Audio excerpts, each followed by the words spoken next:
এককালে দুই ভাই ছিল। একজন ছিল ধনী, আরেকজন ছিল গরিব। দুজনেই ছিল বিবাহিত, আর গরিব ভাইয়ের স্ত্রী ছিল একজন সুন্দরী নারী। গরিব হওয়ার কারণে সে ধনী ভাইয়ের স্ত্রীর কাছে সকাল থেকে রাত পর্যন্ত কাজ করত। কিন্তু ধনী ভাইয়ের স্ত্রী গরিব ভাইয়ের স্ত্রীর সৌন্দর্যের জন্য ঈর্ষান্বিত ছিল, তাই সে তাকে কোনো টাকা দিত না। সে বলতো, দিনের শেষে মাটিতে পড়ে থাকা গমের দানা কুড়িয়ে নিয়ে তা তোমার মজুরি হিসেবে নাও। সে আনন্দ পেত যখন দেখত গরিব ভাইয়ের স্ত্রী ধুলো মাখা গমের দানা কুড়াচ্ছে। এভাবেই দিন আর রাত কাটত। গরিব ভাই আর তার স্ত্রী তাদের ছোট ছোট সন্তানদের জন্য ধনী ভাইয়ের স্ত্রীর এই অপমান সহ্য করত। প্রতি সন্ধ্যায় তারা আল্লাহর কাছে প্রার্থনা করত যেন তিনি তাদেরকে তার অনুগ্রহ দান করেন এবং তাদের দুঃখ দুর্দশা দূর করেন। একদিন গরিব ভাই তার স্ত্রীকে বলল, আমি আর এই জীবন সহ্য করতে পারছি না। আমরা খুব অল্পই উপার্জন করি, আর আমার ভাই আমাকে অপমান করতে লজ্জা পায় না। মাঝে মাঝে সে আমাকে মনে করিয়ে দেয় যে তার কারণে না হলে আমি ক্ষুধায় মারা যেতাম। তাই আমি আল্লাহর বিশাল পৃথিবীতে চলে যাব, এখানে আর একদিনও থাকব না। তারপর সে তার জিনিসপত্র কাঁধে তুলে নিয়ে বেরিয়ে পড়ল, কোথায় যাবে তা না জেনেই। গরিব ভাই হাঁটতে হাঁটতে একটি বড় জঙ্গলে প্রবেশ করল, যেটি ছিল গাছপালা আর ঝোপঝাড়ে ভরা। সময়ের সাথে সাথে সে জঙ্গলের আরও গভীরে চলে গেল, এমনকি মনে হলো সে একটি গোলক ধাঁধায় প্রবেশ করেছে। সে জঙ্গল থেকে বের হওয়ার পথ খুঁজতে লাগল, কিন্তু কোনো পথ পেল না। সন্ধ্যা হয়ে গেল, অন্ধকার জায়গাটি ঢেকে ফেলল। সে এখনও সেখানে আটকে ছিল, ফিরে যেতে পারছিল না। গরিব ভাই সেই ভয়ঙ্কর জায়গায় ভয় পেয়ে গেল এবং তার স্ত্রী ও সন্তানদের টাকা ও খাবার ছাড়া ফেলে আসার জন্য অনুতপ্ত হল। সে তার দুর্ভাগ্যের জন্য কাঁদতে লাগল। হঠাৎ সে দেখল একটি মেয়ে কালো চাদরে মোড়া তার সামনে দিয়ে দ্রুত চলে গেল। সে তাকে ডাকল, কিন্তু মেয়েটি জবাব দিল না, এমনকি গাছের মাঝে অদৃশ্য হয়ে গেল। সে তার পিছু পিছু দৌড়ালো, ভাবল এই দুষ্টু মেয়ে এখানে কি করছে? নিশ্চয়ই এই জঙ্গলে কেউ বাস করে যে আমাকে পথ দেখিয়ে দেবে। সে হাঁটতে হাঁটতে একটি বড় প্রাসাদের সামনে থামল, যেটি অন্ধকারে ডুবেছিল এবং গাছপালা দিয়ে ঘেরা ছিল। প্রাসাদটি ভয়ঙ্কর দেখাচ্ছিল, প্যাঁচার ডাক চারদিক থেকে আসছিল। সে ভয় পেয়ে পালাতে চাইল, আল্লাহর নাম নিয়ে বলল, যদি এই মেয়েটি জিন বা প্রাসাদে বসবাসকারী ভূত হয়। কিন্তু সে নিজেকে সাহস দিয়ে বলল, আমার হারানোর কিছু নেই, আমি গরিব। যদি মরেও যাই, হয়তো আমার স্ত্রী অন্য কাউকে বিয়ে করবে, যে তার এবং আমার সন্তানদের জন্য খরচ করবে। সে তো সুন্দরী, মানুষ আমাকে তার জন্য হিংসা করে। তারপর সে একটি কাঠের টুকরো জ্বালিয়ে প্রাসাদের দিকে এগিয়ে গেল। দরজা ঠেলতেই তা পুরোপুরি খুলে গেল। ভিতরে ঢুকে সে একটি বিশাল ঘর দেখল, যেটি দামি দামি জিনিসপত্রে ভরা ছিল। ঘরের শেষ প্রান্তে একটি উনুন জ্বলছিল, তার ওপর একটি হাঁড়িতে মাংসের গন্ধ ভেসে আসছিল। সে কাঠের আগুন নিভিয়ে হাঁড়ির কাছে গেল। হঠাৎ তার পিছনে একটি কণ্ঠ শুনল, যে বলল, তুমি এতটাই ক্ষুধার্ত যে এই দামি জিনিসপত্র আর সোনার ফ্রেমের ছবিগুলোর দিকে খেয়াল করনি? লোকটি ভয়ে কাঁপতে কাঁপতে প্রায় পড়ে যাচ্ছিল। পিছনে তাকিয়ে সে জঙ্গলে দেখা সেই মেয়েটিকে দেখল। সে তার দিকে হাসছিল। মেয়েটি বলল, ভয় পেও না, আমার নাম ইয়াকুতা, আমি কোনো জিন নই। এসো, আমরা একসাথে খাবো। আমি চাই তুমি তোমার গল্প আমাকে বলো। আমি বেশিরভাগ সময় একা থাকি, এখানে খুব কম লোক আসে। যারা আসে তারা এই দামি জিনিসপত্র চুরি করতে চায়। তখন আমি তাদের মেরে ফেলি, কারণ এই জিনিসগুলো আমাদের পরিবারের। শত শত বছর ধরে আমরা এগুলো রক্ষা করছি। এখন বলো, তুমি কিভাবে এই ভয়ঙ্কর জঙ্গলে এলে, যেখানে আলো প্রবেশ করে না? লোকটি খেতে খেতে তার কথা শুনছিল। তারপর খাওয়া বন্ধ করে সে নিরাপদ বোধ করল, যদিও মেয়েটির মুখ ভয়ঙ্কর ছিল। সে তার বড় ভাইয়ের কথা বলল, যে একজন ধনী মহিলাকে বিয়ে করেছিল, কিন্তু সে ছিল নীচ। আর সে নিজে একজন সুন্দরী ও ভালো হৃদয়ের মহিলাকে বিয়ে করেছিল, কিন্তু সে ছিল গরিব। সে বলল, সে আর তার স্ত্রী তার ভাইয়ের কাছে কাজ করত। ভাই তাকে উপহাস করত, কারণ সে টাকার বদলে ভালোবাসা বেছে নিয়েছিল। সে তাকে এবং তার স্ত্রীকে অপমান করতে দ্বিধা করত না। অবশেষে একদিন সে চলে যাওয়ার সিদ্ধান্ত নিল এবং এখানে এসে পৌঁছালো। হঠাৎ সে কথা থামিয়ে দিল, তার হৃদয় ব্যথায় ছিন্ন ভিন্ন হয়ে গেল। ইয়াকুতা যখন তাকে এর কারণ জিজ্ঞাসা করল, সে বলল, আমার সন্তানদের আর তাদের মায়ের কথা মনে পড়েছে।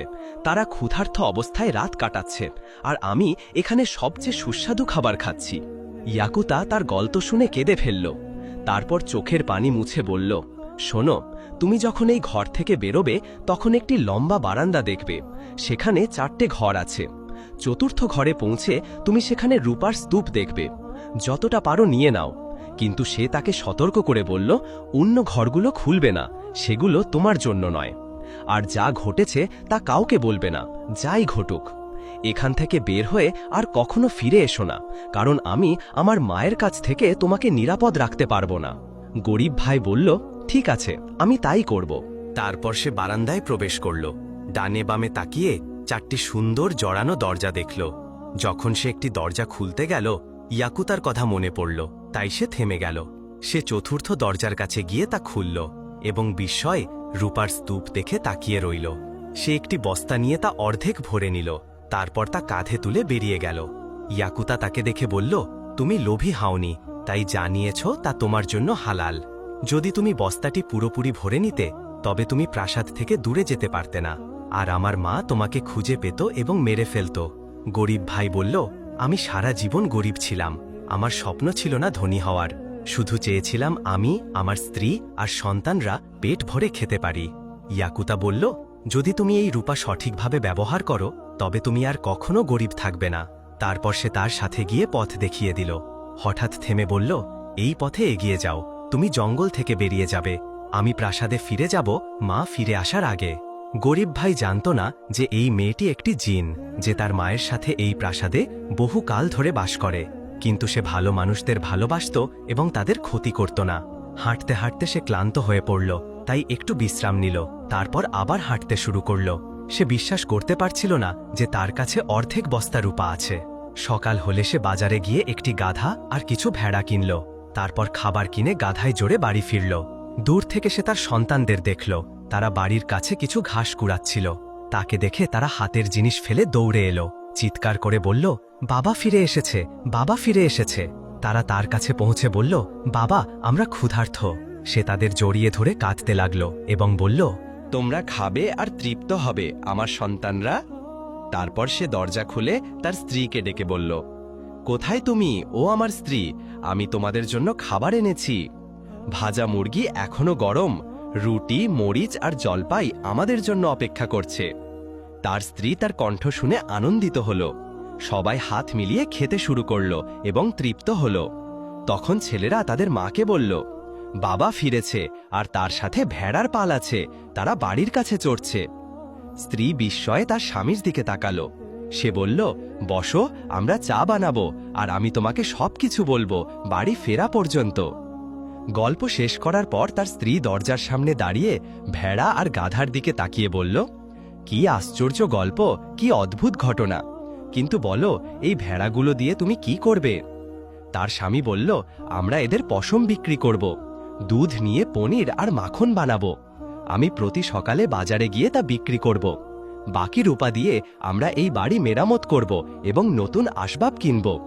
স্ত্রী বিস্ময়ে বলল, কয়েকদিন আগেও আমাদের দিনের খাবার ছিল না, আর এখন আমাদের কাছে এমন কিছু আছে যা আমাদের সুখী করবে। তার স্বামী বলল, হ্যাঁ, আল্লাহ যাকে ইচ্ছা তাকে বিনা হিসাবে রিজিক দান করেন। তারপর বলল, তুমি আর আমার ভাইয়ের স্ত্রীর কাছে কাজ করতে যেও না, সে তোমার চেয়ে ভালো নয়। দিনগুলো কেটে গেল, তাদের ব্যবসা বড় হলো। পালে গরু, ভেড়া আর ছাগল যোগ হলো। তারা পাশের জমি কিনে গম আর জব চাষ করল। তাদের অবস্থা উন্নত হলো, তারা বাড়িটিকে প্রাসাদে পরিণত করল। একদিন ধনী ভাইয়ের স্ত্রী তার স্বামীকে বলল, তোমার ভাই আর তার স্ত্রী এখানে আসে না, তুমি কি মনে করো তারা ঠিক আছে? ধনী ভাই বলল, তার ব্যাপারে আমার কিছু যায় আসে না। আমার বাবা সবসময় তাকে আমার চেয়ে বেশি পছন্দ করত, কিন্তু শেষ পর্যন্ত আমি সফল হলাম আর সে গরিব রইল। তার স্ত্রী তার স্বামীর খারাপ স্বভাব জানত, কিন্তু এতটা নীচ ভাবতে পারেনি। সে 2টি রুটি আর কিছু সবজি নিয়ে তার ভাইয়ের বাড়ির দিকে গেল। প্রাসাদ দেখে সে ভাবল, নিশ্চয়ই আমি ভুল ঠিকানায় এসেছি। যখন সে একজন লোককে তার ভাইয়ের বাড়ি সম্পর্কে জিজ্ঞেস করল, লোকটি প্রাসাদের দিকে ইশারা করে ফিসফিস করে বলল, মনে হয় তার স্বামী কোনো গুপ্তধন পেয়েছে, আল্লাহই ভালো জানেন। সে দৌড়ে তার স্বামীর কাছে ফিরে গিয়ে যা দেখেছে আর শুনেছে তা বলল। ধনী ভাই বিস্মিত হয়ে চিৎকার করে বলল, এটা সম্ভব নয়, আমি তার ধনী হওয়ার রহস্য জানতেই হবে। পরদিন সকালে সে উপহার নিয়ে তার ভাইয়ের কাছে গেল এবং তাকে তার বাড়িতে একটি বড় ভোজে খাওয়া দাওয়া করল। খাওয়ার পর ধনী ভাই ছেলেদের বলল, এসো আমি তোমাদের মজার কিছু দেখাবো। তারপর সে একা ফিরে এলো। যখন তাদের বাবা ছেলেদের সম্পর্কে জিজ্ঞেস করল, ধনী ভাই বলল, যদি তাদের দেখতে চাও তবে বলো তুমি কোথায় গুপ্তধন পেয়েছ। গরিব ভাই ভান করল সে কিছুই বোঝেনি। তখন তার ভাই রেগে গিয়ে বলল, আমাকে বোকা বানানোর চেষ্টা করো না, নইলে তুমি তোমার ছেলেদের আর দেখতে পাবে না। গরিব ভাইয়ের স্ত্রী চিৎকার করে বলল, আমি সব বলছি। গল্প বলার পর ধনী ভাই একটি অন্ধকার গুদাম খুলে ছেলেদের ছেড়ে দিল। পরদিন সকালে ধনী ভাই ছেঁড়া কাপড় পরে তার গাধায় দুটি বড় বস্তা নিয়ে রূপা ভরার উদ্দেশ্যে জঙ্গলের দিকে রওনা হল। প্রাসাদের কাছে পৌঁছে সে ভয় পেল, কিন্তু নিজেকে বলল, আমার ভাই আমার চেয়ে সাহসী নয়। সে দরজা ঠেলে ভিতরে ঢুকল এবং ইয়াকুতাকে সামনে দাঁড়িয়ে দেখল। ইয়াকুতা জিজ্ঞেস করল, তুমি এখানে কি করছো? কে তোমাকে ঢুকতে দিয়েছে? সে কাঁদতে কাঁদতে বলল, আমি একজন গরিব লোক, কাজের খোঁজে এসেছি, আমার পা আমাকে এখানে নিয়ে এসেছে। ইয়াকুতা তার ছেঁড়া কাপড় দেখে তার প্রতি দয়া করল। সে বলল, এই বারান্দায় 4টি ঘর আছে, চতুর্থ ঘরে গিয়ে যতটা পারো রূপা নিয়ে নাও, কিন্তু অন্য ঘরগুলো খুলবে না, সেগুলো তোমার জন্য নয়। ধনী ভাই চতুর্থ ঘরে দৌড়ে গেল। দরজা খুলে সে রূপার স্তূপ দেখল। সে একটি বস্তা পুরোপুরি ভরে ফেলল, কিন্তু তা বইতে পারল না, তাই টেনে নিয়ে যেতে লাগল। হঠাৎ সে থেমে বলল, যাওয়ার আগে দেখি অন্য ঘরগুলোতে কি আছে। তৃতীয় ঘর খুলে সে সোনার স্তূপ আর সোনার পাত্র দেখল। সে রূপার বস্তা খালি করে তা সোনা দিয়ে ভরল, কিন্তু সে তাতেও সন্তুষ্ট হল না। সে বলল, দ্বিতীয় ঘরে হয়তো আরও দামি কিছু আছে। দ্বিতীয় ঘর খুলে সে মুক্তা, পান্না আর হীরার স্তূপ দেখল। প্রতিবার সে বস্তা খালি করে আরও দামি জিনিস দিয়ে ভরল। তার লোভের কারণে সে সময়ের হিসাব রাখতে পারল না। অবশেষে সে প্রথম ঘরে পৌঁছালো, যার দরজা সুন্দর জড়ানো ছিল। সে ভাবল, এখানে নিশ্চয়ই আমি যা দেখেছি তার চেয়ে দামি কিছু আছে। দরজা খুলে সে বড় বড় বস্তা দেখল। সে জানতে চাইল তাতে কি আছে। একটি বস্তায় হাত ঢুকিয়ে সে দেখল তা গমে ভরা। সে অবাক হয়ে বলল, আমার এখন বের হওয়া উচিত। হঠাৎ তার পিছনে একটি কণ্ঠ বলল, আমার প্রাসাদে মানুষের প্রবেশ তার জন্য ধ্বংস।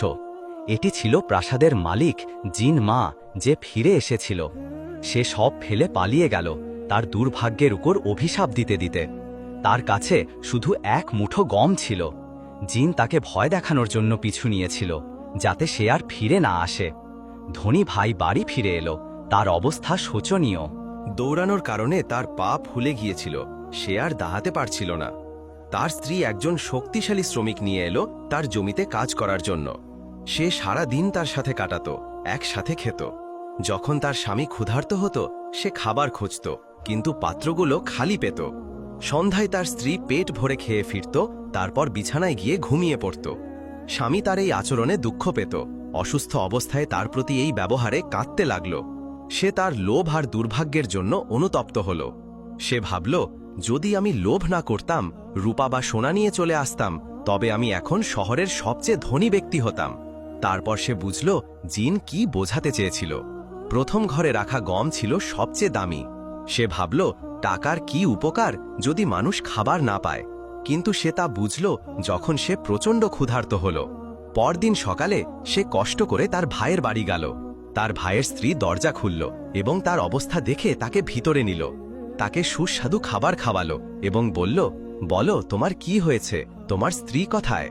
সে দীর্ঘশ্বাস ফেলে তার গল্প বলল।